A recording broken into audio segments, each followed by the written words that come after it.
Hi everyone, in front of me I've got TECLAST T50 Pro and let me share with you how to change the keyboard language on this device.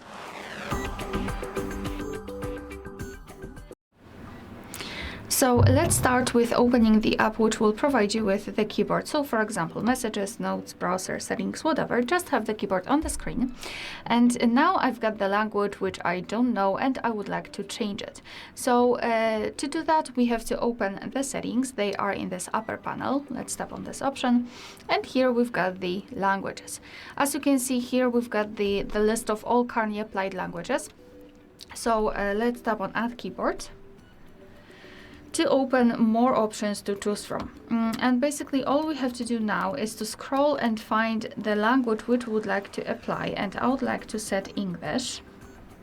So let me find it. Here we've got it.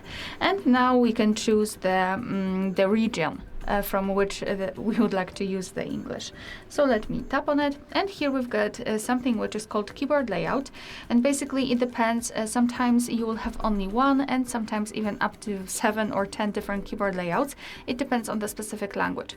So all you have to do is to tap and mark the language layout which you'd like to use, and then tap on Done. As you can see, our language has been immediately applied to this list. And to remove other languages, we have to tap on this edit icon here in the right upper corner, mark the language which we'd like to delete, and tap on the trash bin icon. And as you can see, we've got only one language applied. Alright, so that will be all. Thank you so much for watching. Please hit the subscribe button and leave the thumbs up.